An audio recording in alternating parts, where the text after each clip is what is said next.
Now, are the police really doing all they can to stamp out violent and possibly dangerous protests? Well, the Met have recently come under fire from the Countryside Alliance for not utilising appropriate measures to crack down on the removal of face coverings, which of course impede charges being brought against violent and disruptive demonstrators. Well, joining me now to look at this is Polly Portwin from the Countryside Alliance. Polly, thanks for joining us on the show.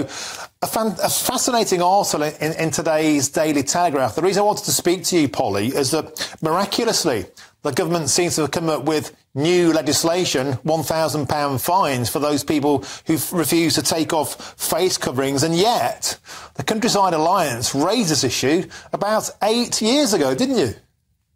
Exactly. Yes, we've been campaigning for years for the police to use their powers to remove face coverings and, you know, these intimidating tactics used by activists and extremists.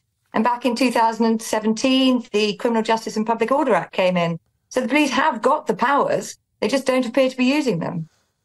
Yeah, and the reason that you guys brought this to attention, of course, was because the hunt saboteur movement became more rebellious in their tactics. They were using full balaclavas, full face masks, full disguises, and you found that it was giving them cover, of course, to act with impunity. And when you raised this at the Conservative Party conference in 2015, they said they were going to do something about it. But the point of the matter is they brought the new law in, and what you're saying is they've got the bill, but the police don't have the will to enforce it. Well, that's right. I mean, they have got the power. A senior officer just has to give verbal permission. Previously, they had to give written permission. They've got to give verbal permission, and they can remove these face coverings. And we just urge them to use these powers. They are letting down the countryside. They're letting down people. But also, it's difficult for the police if they don't use the powers they've already got.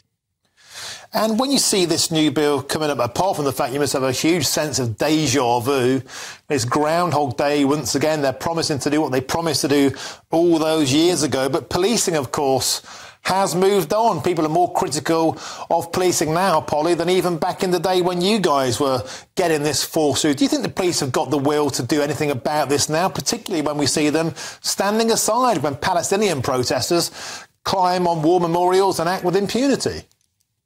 Well, I just think they have got to have the confidence to use their laws. They are there for a reason. And, you know, they've been in place for however many years, since 2017. And we need to remind them to use them. And what does that look like, though?